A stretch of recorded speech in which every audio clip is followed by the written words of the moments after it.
Temos um auditório aí quase cheio. Quero externar aí minhas congratulações a todas as mulheres, todas essas alunas notáveis que nós temos. Parabéns pelo seu dia, Dia Internacional da Mulher. Ontem eu conversava com uma promotora amiga minha, ela disse, é um dia de comemoração, certamente, mas também é um dia de protesto. Então, nós vamos abrir hoje o nosso evento com, assim, palestras que nós escolhemos que serão magistrais, que vão marcar a vida de vocês. Inicialmente teremos aí a professora Carla Faria e a professora Juliana Porto. Elas abrem o evento. Depois convidei o professor Fernando. O professor Fernando, ele proferiu uma palestra lá na Asa Sul sobre organização de escritórios. E aí vocês pediram que essa palestra fosse realizada aqui também. Então estamos atendendo ainda nesse dia, de forma conjugada, esse convite que nós fizemos. Eu agradeço também a todos, agradeço a Juliana, agradeço a Carla, agradeço ao Fernando, pessoas notáveis, professores assim, que muito abrilhantam essa casa, nos deixam muito honrados e felizes aí, tá bom? Desejo um bom início de semestre a todos nós, com essas palestras. Essas palestras são organizadas sempre no início de cada semestre. Nós damos o nome a elas de aulas magnas. Então, nada impede que nós venhamos a fazer outras palestras no decorrer do semestre, mas, tradicionalmente, os cursos de Direito Brasil afora abrem o semestre com essas palestras. Então, hoje é o dia, não é? E eu já vou passar a palavra para uma dessas minhas queridas aqui. Acho que a Carla, né? Vai abrir, professora Carla Faria. Seja muito bem-vinda, né? Papel da mulher nas carreiras jurídicas. Vamos lá. Boa noite. Boa noite, queridos alunos. Muitos me conhecem só dos vídeos, né? Que fica a visão um pouquinho diferente da professora pessoalmente. Outros já tiveram aulas comigo, presencial, mas enfim, é um prazer conhecê-los. E, como hoje é o Dia Internacional da Mulher, também quero parabenizá-las, né, para que continuem firme, tenham foco, determinação aí na vida profissional de vocês. Tranquilo? Então, a gente vai falar um pouquinho aqui a respeito do papel da mulher nas carreiras jurídicas. Eu confesso para vocês que eu podia até ter preparado uma apresentação aqui, mas nem eu, nem a professora. Você não fez também, não? Eu falei, deixa eu ter certeza. Também não fez, não, né? Uma apresentação aqui do slide, porque hoje o professor Fernando que é o foco da vez também aqui. Bem, a minha palestra, na verdade, gente, vai ter um intuito mais para a gente abrir uma reflexão do papel realmente da mulher na carreira jurídica, dessa evolução que aconteceu aí no decorrer da história. Se a gente pegar historicamente falando, a primeira turma a colar grau em direito ocorreu, anotei alguns dados aqui que eu realmente não recordava, tá? No ano de 1823. Então, essa foi a primeira turma a colar grau em direito. Somente 75 anos depois, a primeira mulher colou grau. Né? Então, demoraram-se 75 anos depois para a primeira mulher colar grau. E não foi simples, né? Não colou grau e já não exerceu a profissão aí com toda a maestria que podia, né? A Mirtes, vocês com certeza aí vão descobrir esse nome, é um nome importante, porque ela lutou para nós estarmos aqui, né? Para que a gente continue aí nessa carreira jurídica. E, para vocês terem uma noção, mesmo colando grau, ela ainda demorou 8 anos para ser associada e exercer o papel aí da advocacia. Mas não foi uma batalha ainda tão simples e tão fácil, né? Para vocês terem uma noção, demoramos ainda mais 50 anos depois, para você ver como a história passa lentamente na evolução da carreira da mulher. 50 anos depois, tivemos a primeira magistrada mulher. E tempos depois, quantos anos tempos depois? 46 anos depois, a primeira ministra a ocupar o cargo no STF, né? Então, realmente, nós mulheres estamos conseguindo chegar ao topo aí das carreiras jurídicas. Mas, como vocês sabem, nós ainda temos uma longa jornada de batalha, né? Vamos assim dizer. Por quê? Porque, embora a população brasileira seja formada por mais da metade por mulheres, né? E não só a população brasileira seja formada, né? Mais da metade por mulheres, segundo os dados, tá? Nós temos hoje, atualmente, segundo os dados também da OAB Nacional, a formatura, o ingresso, né, de mais advogadas do que advogados.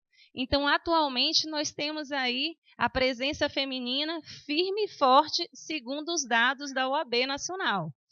Quase todos os estados brasileiros temos mais mulheres inscritas do que homens.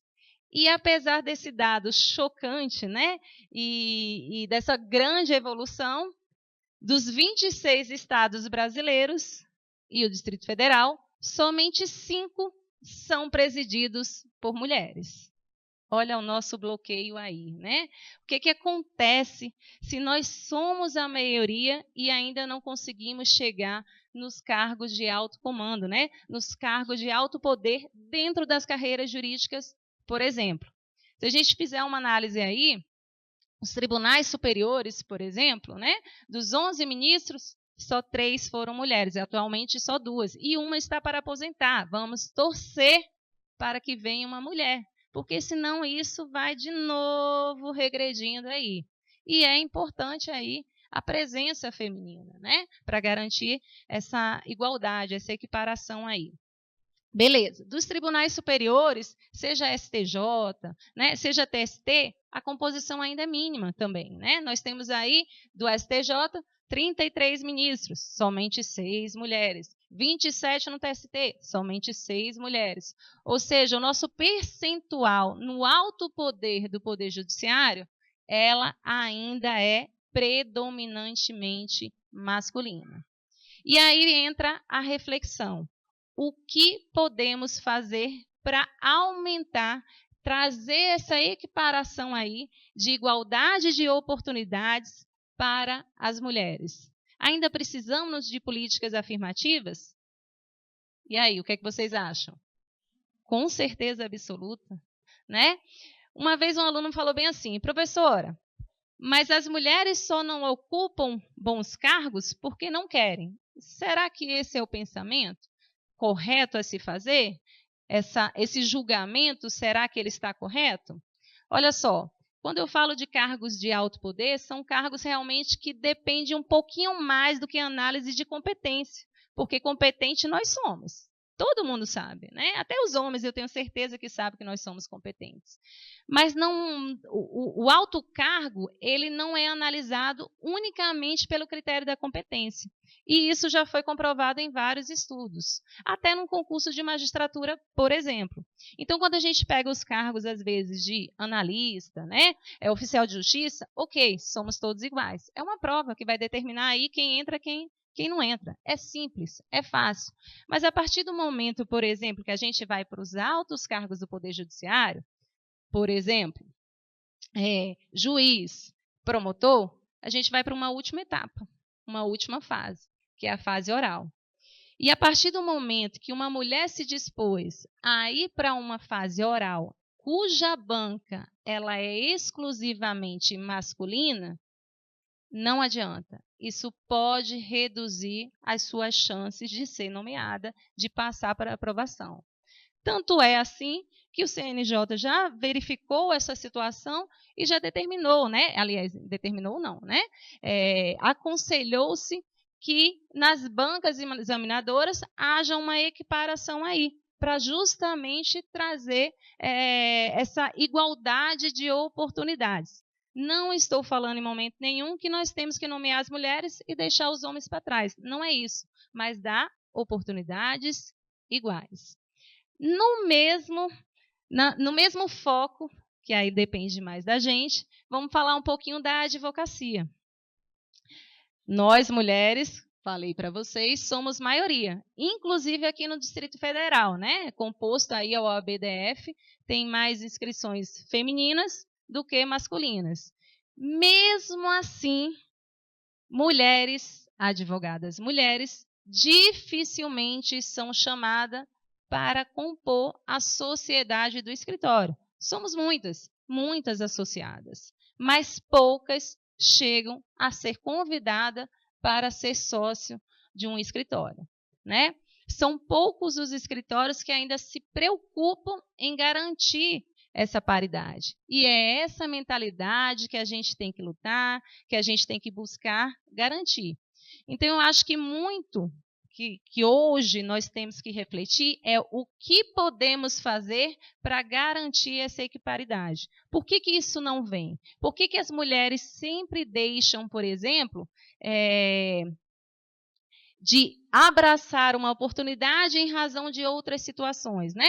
A mulher, ela tem uma coisa, uma força que realmente é até difícil do homem compreender, porque a mulher tem que exercer com toda excelência a vida profissional, mas é ela que organiza toda a logística da casa, é ela que organiza toda a logística do filho. Eu estou falando isso na sua maioria, a gente ainda vive um pouco uma sociedade patriarcal que tem que ser mudada. Compete a nós fazer essa mudança aí, principalmente nos nossos filhos, né? Eu costumo falar, é bom que vocês estejam educando bons meninos, porque as nossas meninas que estão vindo aí não vão aceitar mais isso não, né? Então, hoje, nós temos que educar nossas crianças para garantir essa evolução aí que a gente está vendo aí, que ela é de 30, de 50 anos, para ser aí, garantir essa equiparidade. E depende muito da questão da educação, né? Então, temos muito o que ralar aí para poder garantir um lugar ao sol, vamos assim dizer, nos altos poderes, porque nós já vimos que o mercado de trabalho está aí para todos. Isso não é exclusivo das carreiras jurídicas, tá? Isso é exclusivo de todo mundo corporativo, essa falta aí da presença feminina. Mas a pergunta é, qual é o papel da mulher nas carreiras jurídicas? É o papel que ela quiser ter, é um papel que ela conseguir e vislumbrar ter, né? Nós somos tão capazes quanto os homens de exercer qualquer cargo. Só que a gente tem uma particularidade, que é justamente conciliar esse tanto de afazer junto com a vida profissional. E isso depende de uma reflexão, isso depende de uma discussão, isso depende de um estímulo estatal para ajudar essa busca e esse abraço de oportunidade da mulherada aí, né? Seja qual for a profissão a ser escolhida. Na advocacia, por exemplo, nós temos inúmeras dificuldades pelo simples fato de ser mulher. A primeira delas é no momento da gestação. Se você é uma advogada autônoma, no momento que você tem o filho, o que você faz com o diabo dos seus clientes? Onde é que você enfia eles até o seu bebê, né, ter um tempo de um tempo saudável, igual tem, né, a licença maternidade. Como que fica? O que acontece com seus prazos processuais? Suspende, não suspende? Então, a gente ainda precisa dessa atuação estatal. Embora já tenha tido um pouco de evolução aí, né, o Código de Processo Civil prevê a suspensão dos prazos de até 30 dias, por exemplo, quando você é o único patrono, o que é muito difícil isso acontecer, porque geralmente você trabalha com associação, né, vários advogados numa causa lá responsável, aí você consegue a suspensão por 30 dias. Mas e aí? E o resto? Então, a gente ainda precisa do Estado nos ajudando, a sociedade discutindo como fazer para garantir aí essa participação feminina, para dar oportunidades. E é por isso, realmente, que eu acho, né, que precisamos discutir para que a gente reflita, para que a gente busque soluções e que a gente veja aí cada vez mais no comando, né, no alto poder, no comando do alto poder judiciário, mais e mais e mais mulheres, né? É o momento aí, por exemplo, da ministra do STF, a Rosa Weber, quando aposentar, o quê? ser substituída por uma nova mulher, né? Vai ter a aposentadoria também do Lewandowski, é um momento aí, né? Outra mulher, de repente aí aumentar aí essa paridade, né? E vem uma pergunta. A atuação feminina, ela muda muito da atuação masculina? Gente, a meu ver, muda. A visão da mulher, ela é um pouco mais, vamos assim dizer, sociável. Ela é um pouco mais voltada com empatia do que uma visão masculina. E por isso que é importante um ambiente de trabalho diversificado, justamente para trazer esses pontos aí, não ficar tão a ferro e fogo, como acontece geralmente num ambiente formado exclusivamente por homens. Não estou dizendo que vocês, homens, são só brutos, não é isso, tá, gente? Mas a visão feminina, ela traz um pouco mais de humildade, né? De amor, um pouco mais de consideração no ambiente de trabalho ou em qualquer ambiente, tá? Então, é importante realmente essa diversificação para trazer vários apontamentos e assim sempre chegar numa solução aí mais viável, né? Mais tranquila. E, como todos sabemos, a vida da mulher precisa ainda de muitas e muitas lutas. Por isso que esse dia hoje, Dia Internacional da Mulher, ele marca uma lembrança de várias e várias mulheres que lutaram para nós chegarmos aqui e que nós temos que continuar lutando para que nossas filhas tenham uma possibilidade ainda de futuro melhor, tá? Agradeço a todas, né? Sintam-se homenageadas pelo dia de vocês. É um dia que realmente faz toda a diferença, tá? É um dia que vocês vão estar lutando pela simples possibilidade de escolher fazerem o que quer, sem depender de ninguém, tá bom? É isso. Vou passar a palavra para a professora Juliana.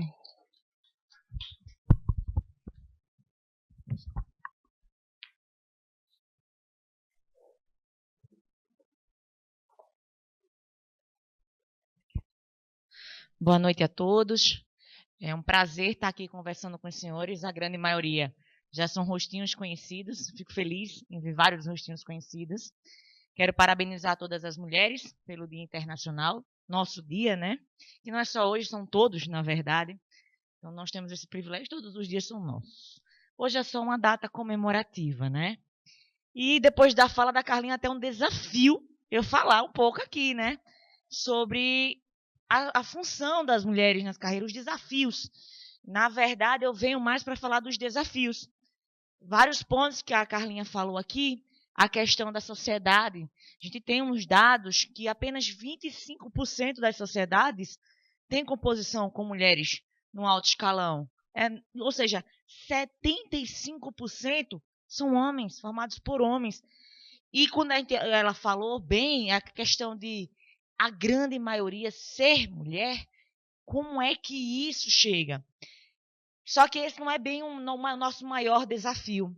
Infelizmente, nós temos outros desafios dentro das nossas atividades, não só na advocacia, seja também na parte da magistratura, seja na parte do Ministério Público, numa defensoria, seja nas carreiras da polícia, que eu sei que tem muita gente aqui que sonha em ser delegada, que sonha em ser polícia, sonha em ser escrivã. E nós enfrentamos cada vez mais desafios. E que desafios são esses? Não estou dizendo que o todo, eu não gosto de generalizar nada. Não estou dizendo que o todo é machista, fato, não é. Mas eu tenho uma grande parcela. Acho que a grande maioria sabe aqui que eu sou servidora federal, trabalho em ministérios, já trabalhei em vários ministérios, já fui coordenadora de alternativas penais, já fui coordenadora de monitoração eletrônica, assistência social, jurídica religiosa, a nível nacional. Então, eu encontrei vários desafios. Eu, mulher jovem, quando eu me deparava com secretários de segurança pública, a primeira coisa que eles olhavam para mim fazia: essa menina tá vindo de onde? Quem é? Então, assim, a gente brinca que até um pensamento kantiano. A gente tem Schopenhauer, tem Kant falando isso, que a mulher é o quê? Fraca, de baixa intelectualidade, são pessoas que têm pouco. Ju, isso é recorrente demais. E eu entro num cenário um pouco mais agravante do nosso sistema, que é o quê? Os assédios. Então, assim, a gente tem um desafio, a gente tem um mercado grande, nós somos competentes, os homens sabem disso, mas como a gente não ocupa aquelas posições hierárquicas, normalmente, dentro dos órgãos, dentro das atividades, a gente acaba sofrendo muito assédios. Não falo só em assédios sexuais, mas assédios também morais, que os homens também sofrem, tá? Não estou dizendo que a mulher não sofre, que é só mulher, não. Homem também sofre. Mas as mulheres sofrem 3 vezes mais. Se for jovem, o negócio piora. Então, assim, primeiro eu preciso diferenciar na cabeça dos senhores o que vem a ser o assédio sexual e o assédio moral. Que muita gente sai cantando pelos corredores que assédio moral é crime. Tá lá no Código Penal. Eu desafio qualquer um aí a achar. Que se achar, pelo amor de Deus, me diz que eu vou atualizar hoje e vou mandar um e-mail para o site do Planalto para atualizar.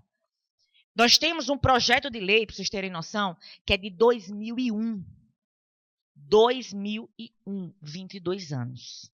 Que vem correndo para buscar tipificar o quê? O assédio moral. Hoje eu consegui enquadrar na CLT, consegui enquadrar nas ações trabalhistas, o assédio moral em busca de um dano.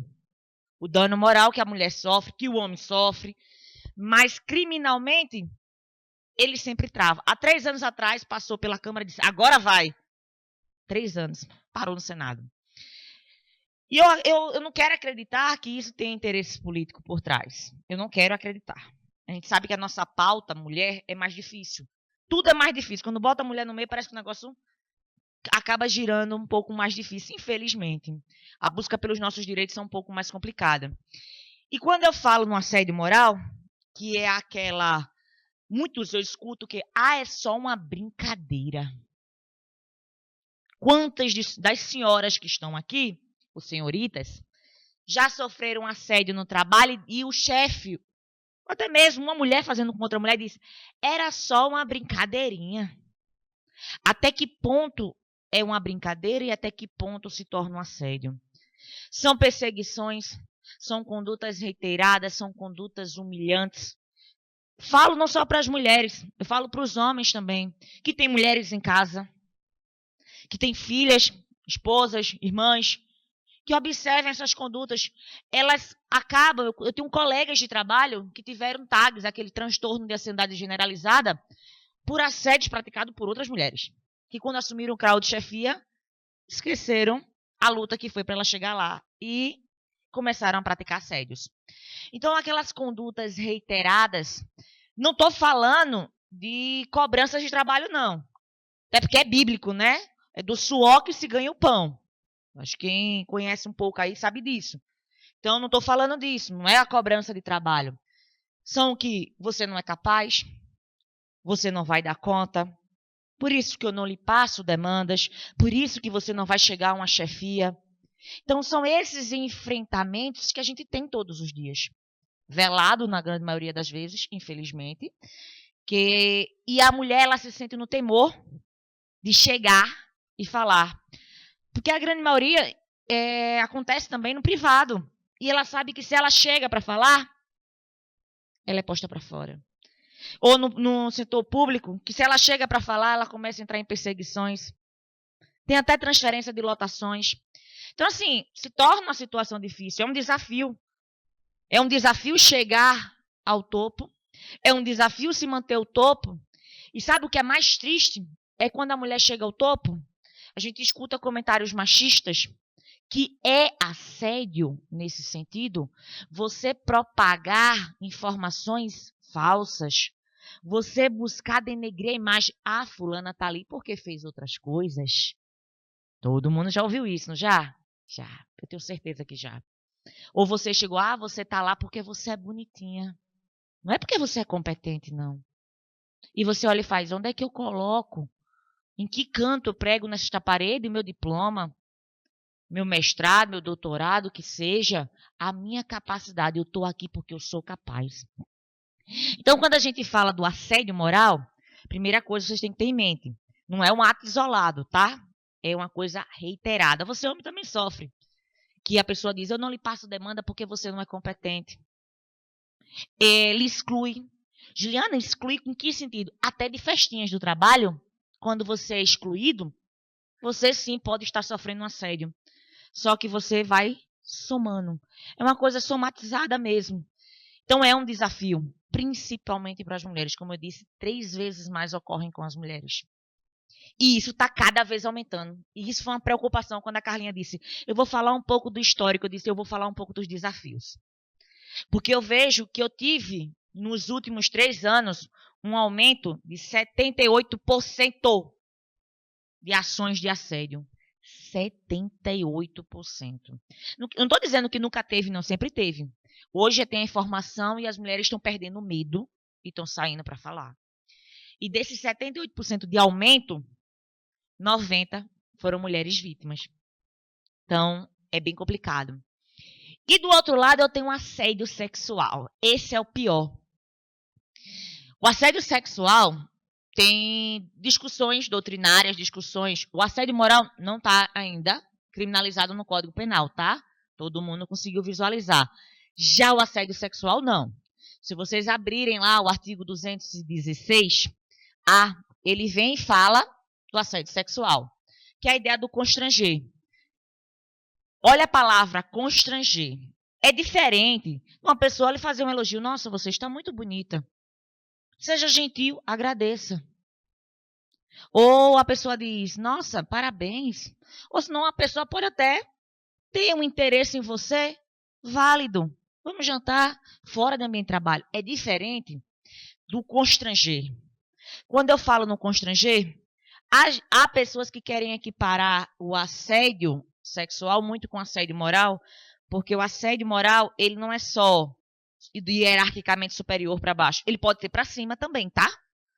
Porque você pode ser subordinado e pode dizer para o seu chefe, ou você faz isso ou eu denuncio. Isso também é assédio, tá? Mas voltando para o assédio sexual, o assédio sexual, ele tem uma conotação sexual. É a discussão doutrinária se ele precisa ser reiterado ou não. Então, mas o que prevalece é a ideia do reiterado. Mas é aquele toque que a gente sente. Várias das senhoras já sentiram, já sofreram, mas não conseguiam visualizar. Homens também, tá? Chegou um colega para mim em trabalho e disse, fulana tá todo dia passando a mão até nos meus peitos, o que é que eu faço? Eu disse, é assédio. Homens também sofrem. Então, aquele toque, você tá muito bonita, viu? E começa a constranger aquela pessoa com intuitos vexatórios também. Com intuitos de ou você sai para jantar comigo ou sua promoção não sai. Consegue visualizar que há uma diferença? Então, são desafios que a gente vem encontrando reiteradamente. E a gente tem que buscar por isso. A gente tem que denunciar. E isso eu falo não só numa carreira jurídica, numa carreira ampla. Eu sei que o foco nosso é carreira jurídica aqui, mas a gente encontra isso. Não é só na polícia, não é só em determinados cantos. Eu, Juliana, sofri já muito. Mas todas as vezes eu digo, você sabia que isso é assédio? Que cabe representação? E ali eu faço questão de explicar àquelas pessoas. Isso é vantajoso porque começa a inibir. Já teve caso, só contar esse episódio, foi engraçado. Eu estava participando da escrita do decreto do multibiométrico, né? Me colocaram para fazer a parte do decreto, questão da biometria em si. Aí, quando eu estava fazendo a análise multibiométrica, só tinha homens na sala. Só homens. Me colocaram, vamos lá. Quando eu entro na sala, o primeiro comentário que eu escuto é, graças a Deus, uma mulher. Pelo menos fica bonitinho o nosso ambiente. Como se nós fôssemos apenas flores para florir aquele ambiente. Comentário comum. Eu disse, eu não estou aqui para brilhantar. Eu estou aqui pela minha competência, pelo meu mestrado, pelo meu conhecimento, que eu posso contribuir no decreto.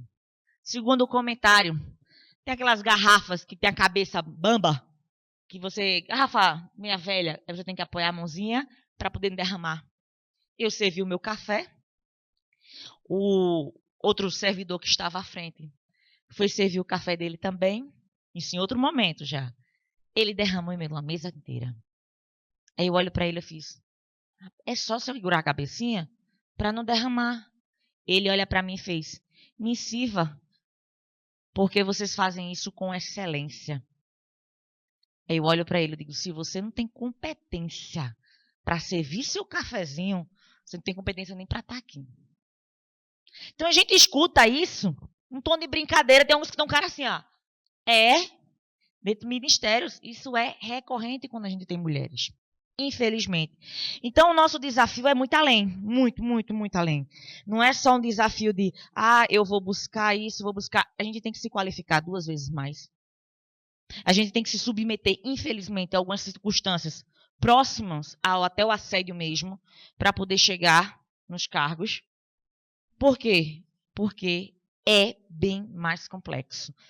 Como a Carlinha disse, que a gente forme futuros homens. Eu estou com aqui, na barriga. Espero que saiba ser homem. Porque não é fácil. Não é fácil. Hoje o nosso dia a dia é complicado. A mulher engravida, ela fica com medo. Fica com medo no trabalho. Se for privado, ser demitida. A gente sabe que tem a licença. Mas ela fica com medo de irem miguando o serviço dela e aos poucos ela se torne desnecessária a seu ponto de ser retirada do processo. A gente fica com medo, várias pessoas eu já ouvi. Mas você tem filhos na hora de entrevistas? Tenho. Nós estamos procurando pessoas sem filhos. Nós estamos procurando apenas homens. Porque eles sabem que a mulher é propensa a ter filho, que vai ter licença, que vai se afastar. E esquece das competências. Isso é triste. Isso é um desafio para a gente. Então, o nosso desafio vai muito mais além. A gente tem que buscar o nosso lugar, sim. Mas a gente tem que tentar reprimir cada vez mais assédios morais, assédios sexuais, piadinhas. Tem muita piadinha que, infelizmente... eu também poderia ter preparado alguns slides para mostrar para vocês condutas, até vídeos mesmo, que a gente vê que a gente pensa que é só uma brincadeira e não é. E a gente vê todos os dias na mídia, né? CBF, não sei aonde, Caixa Econômica, papapá, sempre tem. É quando a mulher resolve botar a boca no trombone. E quando ela fala, ela fica feito o quê? Estigmatizada. Ela, como dizer, é aquela mulher problemática. Aquela mulher que dedura, aquela mulher... Ela não é problemática, ela não é dedura, ela está apenas buscando o lugarzinho dela, ela está apenas buscando o direito dela. Então, assim... Eu peço que sirva como uma reflexão, não só para as mulheres que sofrem, até para homens também. Eu sei que vários aqui já sofreram assédios de outros chefes, de mulheres também, que eu tenho no trabalho isso. Mulheres que fazem assédio, homens que fazem assédio. Isso é, mas como o nosso público maior é de mulheres, que tragam uma reflexão, que tragam um posicionamento, um pensamento em cima disso. Que o nosso desafio não é só a gente chegar até o topo. É a gente se manter. E se manter sem sofrer esse tipo de condutas. Se manter sem sofrer esse tipo de reprimenda por sermos mulher. Certo? Então, assim, foram algumas palavras que eu trouxe para falar. Vou deixar a palavra para o professor Fernando, que vai falar um pouco com você dos desafios, de como é a parte da advocacia em si, da organização dentro do escritório. Eu agradeço a todos pela atenção. Uma boa noite. E para quem é meu aluno, já na sala, tá? Não corre, não. Beijo.